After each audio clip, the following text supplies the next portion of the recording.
검색창에 QLD 슈드 비율 한 번쯤 쳐보셨을 겁니다. 그리고 당황하셨을 거예요. 누구는 60대 40이 국룰이라 하고 누구는 7대 3, 또 누구는 반반이 진리라 하니까요. 계산기까지 만들어서요. 블로그마다 카페마다 정답이 다 다릅니다. 그거 보면서 대체 뭐가 맞는 거야 하셨죠? 저도 똑같이 궁금했어요. 그래서 지난 10년치 실제 데이터를 비율별로 리밸런싱 방식별로 폭락장 상승장 나눠서 전부 돌려봤습니다. 그리고 내린 결론이 좀 허무합니다. 그 황금 비율이라는 거 없습니다. 어그로 같죠? 근데 이건 제 감이 아니라 숫자가 그렇게 말해요. 블로그마다 다르던 그 정답들 사실은 다 맞고 동시에 다 틀렸거든요. 이 영상 끝까지 보시면 비율 검색하느라 날린 시간 대신 여러분이 진짜 정해야 할 게 딱 하나로 정리됩니다. 그거 하나만 정하면 비율은 저절로 나와요. 오늘 그 하나를 10년치 실제 데이터로 벗겨드리겠습니다. 먼저 인정하고 갈게요. 공격은 QLD로 벌고 방어는 슈드로 지킨다. 이 조합 좋습니다. 방향은 맞아요. 근데 딱 한 가지만 맞고 그 다음부터 다들 헛다리를 짚어요. 그래서 제일 좋은 비율이 몇 대 몇인데 하고 정답 숫자를 찾기 시작하거든요. 그 질문에 답하기 전에 둘이 뭔지부터 30초만 집중해보세요. QLD는 나스닥을 하루 2배로 따라가는 상품이에요. 나스닥이 1% 오르면 2%,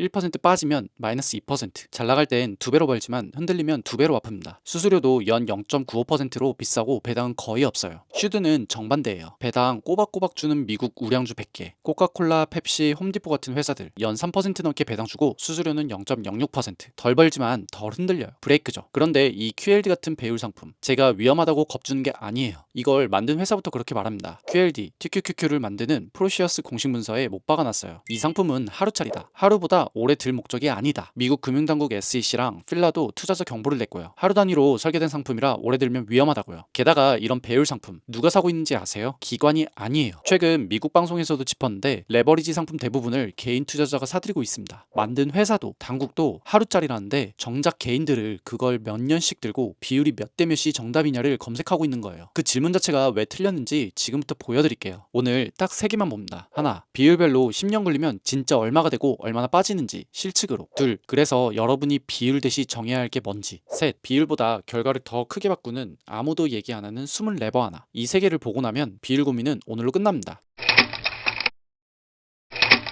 첫 번째, 불리한 사실부터 솔직하게 깔게요. 절대 수익만 보면 QLD 100%가 이깁니다. 지난 10년 QLD 100%는 연 35%, 슈드를 20% 섞으면 33%, 30%를 섞으면 32%, 반반이면 28%. 방어 자산을 섞을수록 수익은 조금씩 깎여요. 여기까지만 보면 그럼 뭐하러 섞어? 그냥 QLD 풀로 가야지. 소리가 나오죠. 저도 처음엔 그랬어요. 그런데 빨간 막대를 보세요. 이 빨간 게 최악의 순간 얼마나 빠졌냐예요. QLD 100%는 한번 무너질 때 마이너스 60%, 반토막을 넘어서 빠집니다. 1억이 4천만 원이 되는 거예요. 근데 반반으로 섞으면 마이너스 36%, 같은 1억이 6,400만 원은 남아요. 여기가 오늘 첫 번째 핵심입니다. 천천히 들으세요. 수익은 35%에서 28%로 딱 7%포인트 줄었어요. 근데 낙폭은 60%에서 36%로 24%포인트나 줄었습니다. 수익은 찔끔 내주고 고통은 왕창 던 거예요. 방어는 싸게 먹힙니다. 숫자로 반토막을 보는 거랑 내 계좌에서 진짜 반토막을 겪는 건 완전히 달라요. 대부분 그 지점에서 못 버티고 팝니다. 그러면 저 35%는 그림의 떡이에요. 끝까지 못 들고 있으면 그건 남의 수익률입니다. 그럼 이제 이런 생각이 드실 겁니다. 그래서 제일 좋은 비율이 몇 대 몇이냐? 여기서 오늘의 진짜 반전이 나옵니다. 같은 비율이 어느 해냐에 따라 완전히 다른 성적을 내요. 똑같은 50대 50짜리 포트폴리오예요. 그런데 2022년 폭락장에선 마이너스 30%를 맞았고 바로 다음에 2023년 상승장에선 플러스 63%를 벌었습니다. 같은 포트폴리오인데 한 해는 지옥, 한 해는 천국이에요. 생각해보세요. 2022년만 떼놓고 보면 슈드 많이 담은 사람이 승자예요. 그런데 2023년만 보면 QLD 풀로 간 사람이 플러스 118%를 벌면서 압도적 승자예요. 그러니까 정답 비율은 그의 시장이 정하는 거예요. 여러분이 미리 못 정합니다. 남이 정해준 60대 40이 정답을 그대로 따라가는 건 남의 발 사이즈로 신발 사는 거랑 똑같아요. 그 사람 발엔 맞았겠죠. 근데 여러분 발은요? 그럼 뭘 기준으로 정하냐? 딱 하나예요. 시장 말고 내가 버틸 수 있는 낙폭. 1,000만 원을 넣었으면 QLD 100%는 1.92억, 반반은 1.15억이 됐어요. 숫자만 보면 당연히 QLD가 좋아 보이죠. 근데 그 1.92억으로 가는 길에 계좌가 반토막 넘게 빠지는 구간을 눈뜨고 버텨야 합니다. 그것도 한두 달이 아니에요. QLD 100%는 최악의 구간에서 원래 가격 회복하는데 29개월, 거의 2년 반이 걸렸어요. 반대로 슈드는 8개월이면 회복했고요. 그런데 진짜 문제는 우리 인생이 그 2년 반을 가만히 기다려주지 않는다는 겁니다. 예를 들어 볼게요. 전세계약 보통 2년이잖아요. 그 만기가 하필 이 물려있는 구간에 딱 걸린다고 해보세요. 이사를 가야 하거나 전세금을 올려줘야 하는데 목돈이 필요합니다. 그럼 반토막 난 그 계좌를 눈물 흘리면서 손절할 수밖에 없어요. 버티고 싶어도 못 버티는 겁니다. 이건 멘탈이 약해서가 아니에요. 돈 나갈 일정하고 폭락이 겹치는 구조의 문제입니다. 그러니 2년 반 동안 계좌가 시퍼렇게 물려있는 걸 버틸 수 있느냐? 이게 진짜 질문이에요. 순서를 아예 거꾸로 하세요. 얼마 벌까를 먼저 정하지 말고 얼마까지 빠지면 내가 안 팔고 버틸 수 있나를 먼저 정하는 겁니다. 그 숫자만 정하면 비율은 표에서 그냥 나와요. 마이너스 마이너스 40%까지는 버틴다. 그럼 60대 40. 마이너스 30%가 내 한계다. 그럼 50대 50. 그것도 무섭다. 그럼 슈드를 더 담아라. 이게 황금 비율보다 100배 중요합니다. 비율을 찾지 말고 내 낙폭을 정하고 역산하세요. 비율 정했으면 끝일까요? 아니요. 여기서 아무도 얘기 안 하는 걸 하나 알려드릴게요. 비율보다 결과를 더 크게 바꾸는 게 있어요. 리밸런싱입니다. 말은 어려운데 별거 아니에요. 1년에 한 번 틀어진 비율을 원래대로 맞춰주는 거예요. 똑같은 60대 40이에요. 그런데 사놓고 그냥 방치하면 최악의 낙폭이 마이너스 51%. 1년에 딱 한 번 원래 비율로 맞춰주면 마이너스 41%. 10%포인트나 차이 나요. 근데 수익률은 둘 다 연 30%로 똑같습니다. 같은 수익 내면서 고통만 10%포인트 던 거예요. 공짜로요. 왜 이런 일이 생기냐? 그냥 두면 잘 나가는 QLD가 저 혼자 막 불어나요. 처음엔 60대 40이었는데 어느새 QLD가 75%, 80%가 되어 있는 겁니다. 방어자산 비중은 쪼그라들고요. 그 잔뜩 기울어진 상태에서 폭락을 맞으니까 더 아픈 거죠. 저울이 한쪽으로 확 기울었는데 안 맞춘 거예요. 방법은 진짜 쉬워요. 1년에 한 번. 예를 들어 매년 1월 첫 거래일에 원래 정한 비율로 되돌린다. 그동안 많이 오른 QLD를 조금 팔아서 덜 오른 슈드를 채우는 거예요. 오른 걸 팔고 안 오른 걸 산다. 이게 리밸런싱의 전부입니다. 분기마다 할까 5%씩 어긋날 때마다 할까 저도 다 돌려봤어요. 근데 자주 한다고 더 좋지도 않습니다. 그냥 1년에 한 번이 제일 깔끔하고 효과도 제일 좋았어요. 오히려 손 자주 대는 게 독이었고요.